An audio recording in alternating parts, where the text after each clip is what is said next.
Imagine this. Company that once controlled 1% of the entire U.S. economy now reduced to just 5 stores. It's not 500, not 50, 5. For over 140 years, this brand defined how America shopped. Your grandparents trusted it. Your parents grew up with it. Entire cities were built around it. And yet today, it is almost gone. This was not a sudden crash. There was no single explosion, no viral scandal, no overnight collapse. Instead, this was something far more disturbing.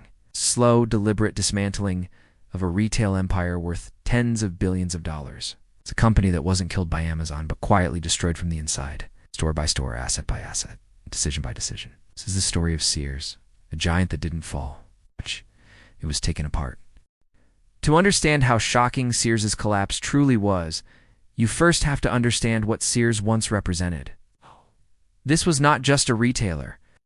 For most of the 20th century, Sears was American commerce.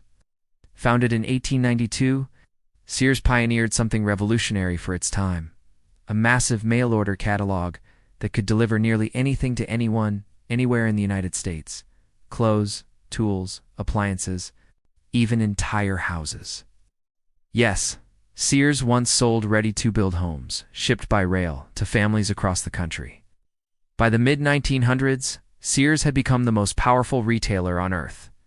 At its peak, it was responsible for roughly 1% of U.S. GDP, a level of dominance almost unimaginable today. Sears didn't just follow American families as they grew. It grew with them. When suburbs expanded after World War II, Sears followed.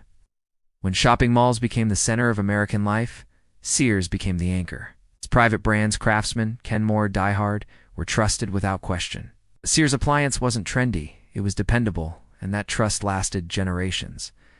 In 1973, Sears crowned its dominance with the tallest building in the world, the Sears Tower, a physical monument to corporate power. At its height, Sears operated thousands of stores, employed hundreds of thousands of workers, and generated tens of billions of dollars in annual revenue. For decades, there was a simple assumption in America: Sears would always be there. Which is exactly why what happened next felt impossible. Every corporate collapse has a moment where the future quietly changes direction. For Sears, that moment came in 2005. That was the year a struggling discount chain called Kmart acquired Sears in an $11 billion merger. On paper, it was sold as a comeback story. Two broken retailers combining forces to challenge Walmart and the rising threat of Amazon. But behind the headlines, something far more dangerous happened. Control of Sears was handed to a hedge fund manager, Eddie Lampert. Wall Street loved him. Lampert was disciplined, analytical, and obsessed with numbers. He believed companies should be broken into internal units that competed against each other, just like stocks in a portfolio. To investors, this sounded brilliant. To a retailer built on trust, consistency, and customer experience, it was catastrophic. This is where everything went wrong. Lampert didn't see Sears as a living retail ecosystem. He saw it as a collection of assets. Stores became balance sheet entries. Employees became costs to be reduced. Customer experience became secondary to quarterly cash flow. Instead of investing in store upgrades, logistics, or digital transformation, Sears began selling itself piece by piece. Prime real estate was sold off. Iconic brands were spun out. Maintenance budgets were slashed. The logic was simple: sell assets to stay alive. But each sale made the company weaker. Stores became darker. Shelves emptier. Customers stopped coming, not because prices were too high, but because Sears no longer felt like Sears. Internally, departments were forced to compete against one another for resources. Collaboration disappeared. Morale collapsed. This was not incompetence. It was ideology. A belief that financial engineering could replace retail fundamentals. Sears didn't fail because it didn't know what customers wanted. It failed because leadership stopped caring. By the time the consequences became impossible to ignore, the damage was already irreversible. The empire was still standing, but the foundation had already been hollowed out. The backlash against Sears did not arrive with hashtags or trending scandals. It arrived quietly. That made it far more dangerous. There were no viral apology videos, No sudden boycotts, no redemption arc. Instead, customers simply stopped showing up. Longtime shoppers walked into Sears stores and felt something was wrong. Broken fixtures, empty shelves, outdated layouts that looked frozen in another decade. Service declined. Returns became frustrating. Trust, the one thing Sears had built over generations, began to evaporate. Former employees started speaking to the press. They described internal chaos, collapsing morale, and departments fighting each other instead of serving customers. Retail analysts took notice. On financial television, Jim Cramer openly questioned how a legendary brand could be allowed to deteriorate so visibly. The tone wasn't outrage, it was disbelief. Industry experts like Neil Saunders described Sears as a company being slowly drained of life, warning that asset sales were masking deeper structural decay. Mall owners felt the impact too. When a Sears store failed, foot traffic collapsed. Entire shopping centers suffered. Some malls never recovered. Yet inside Sears, leadership remained unmoved. There was no public reckoning, no dramatic reversal, no urgent reinvestment in customers. The silence became the message. What made the backlash so brutal was not anger, it was abandonment. Customers didn't protest Sears, they forgot it. And in retail, indifference is fatal. By the time the company realized the public had turned away, there was no crowd left to win back. At some point, emotions no longer matter. Numbers do. And the numbers behind Sears tell a brutal story. In the early 2000s, Sears was still generating over $50 billion in annual revenue. It operated more than 3,500 stores across the United States, employed hundreds of thousands of people, and the decline accelerated. By 2015, revenue had fallen to roughly $25 billion. Just 2 years later, in 2017, it dropped again to $16.7 billion. The losses were relentless. Between 2011 and 2017, Sears burned through more than $10 billion in cumulative losses. In 2016 alone, the company lost over $2.2 billion. Store closures became routine, from thousands, to hundreds, to dozens.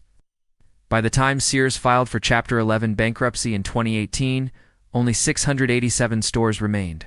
The balance sheet told the final truth. Assets: approximately $6.9 billion. Liabilities: more than $11 billion. The math no longer worked. After bankruptcy, the collapse didn't stop. It accelerated. Stores dropped below 100, then below 50, then below 20. Today, only 5 Sears stores remain in the entire United States, and one of the largest employers in the country. To a rounding error in retail statistics, this wasn't a bad quarter. It wasn't even a bad decade. It was a sustained financial freefall, played out slowly, publicly, and relentlessly. And the numbers make one thing clear. Sears was not declining. It was bleeding out. Sears did not collapse because of one bad decision. It collapsed because its entire strategy was built on the wrong assumptions. At the core of Sears' failure was a fundamental misunderstanding of what a retail business actually is. Retail is not finance. Retail is not real estate. Retail is not a spreadsheet. Retail is a relationship. And Sears systematically broke that relationship. 1. A total disconnect from the customer for decades. Sears' greatest strength was trust. Customers believed Sears would deliver reliable products, fair pricing, and consistent service. But under cost-cutting leadership, stores deteriorated. Instead of reinvesting in cleaner layouts, modern displays, and better staff training, Sears let its stores decay. Customers didn't leave because Amazon was cheaper. They left because Sears stopped caring. Once that emotional connection was broken, price and convenience became irrelevant. 2. Financial engineering replaced retail fundamentals. Leadership believed value could be unlocked by selling assets. Real estate was sold. Iconic brands were spun off. Short-term cash was generated. But every asset sale reduced Sears' ability to compete. Retail requires constant reinvestment. Sears chose liquidation over innovation. This created a vicious cycle. Sell assets to survive, gives weaken the business, gives need to sell more assets. Eventually, there was nothing left to save. 3. Internal competition destroyed collaboration. Departments inside Sears were forced to compete against each other for resources, budgets, and profits. In theory, competition drives efficiency. In retail, it destroys coordination. Marketing fought merchandising. Merchandising fought supply chain. No one fought for the customer. Instead of functioning as a single brand, Sears became a collection of disconnected silos. Customers felt that fragmentation immediately. 4. The digital transition was misunderstood. Sears didn't ignore e-commerce. It misunderstood it.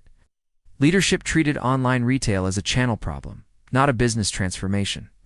Amazon didn't just sell products online. It rebuilt logistics, data systems, and customer expectations.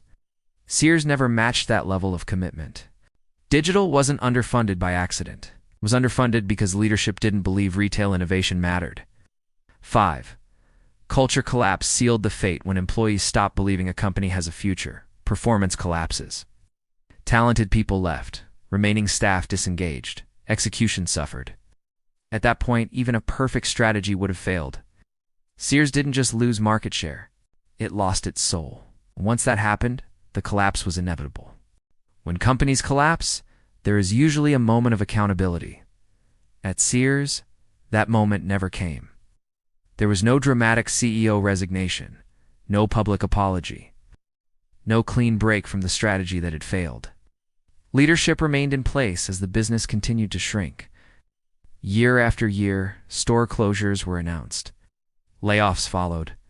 Entire regions lost their Sears locations, sometimes overnight. Inside headquarters, the message was consistent: cut costs, sell assets, survive another quarter. But survival came at a price.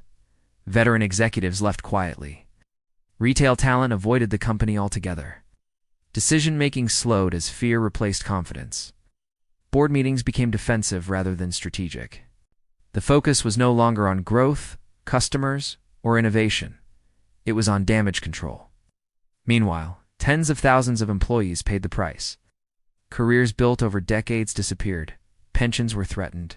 Communities lost not just stores, but stable employers. When Sears finally filed for bankruptcy in 2018, there was no shock inside the company. Most people had seen it coming for years. The tragedy wasn't that leadership failed, it was that leadership refused to change. By the time Sears collapsed publicly, the internal collapse had already been complete. The empire didn't fall from the top, it collapsed from the inside out. Sears did not just leave behind empty stores, it left behind warnings.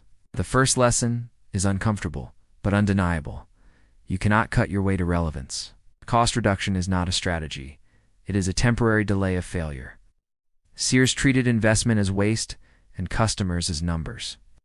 In doing so, it traded long-term loyalty for short-term liquidity and lost both. The second lesson is even more dangerous. Leadership mindset matters more than intelligence. Sears was not run by fools. It was run by people who believed financial discipline alone could replace customer obsession. Retail does not reward optimization without empathy. It punishes it. When leadership stops visiting stores, listening to employees, and caring about experience, the brand begins to rot. The third lesson is perhaps the most universal. A brand dies the moment it stops fighting for its customers. Sears didn't insult its customers. It did something worse. It ignored them. Customers always notice when they no longer matter. For entrepreneurs, executives, and investors watching this story, the message is clear. If a company that once dominated an entire nation can collapse this completely, no brand is too big to fail. Sears believed its legacy would protect it. The market proved otherwise. Sears didn't disappear overnight. It faded while everyone was watching, and most people didn't realize what was happening until it was too late. Now, the question is yours. Was Sears doomed the moment it merged with Kmart, or could a different kind of leadership have saved it? Tell us what you think in the comments. If you want more deep, shocking stories about iconic companies that collapsed from the inside, make sure to subscribe. And if this story interested you, you'll want to watch what happened to Macy's, Bed Bath & Beyond, and Toys R Us next. Because Sears wasn't the last, it was just the warning.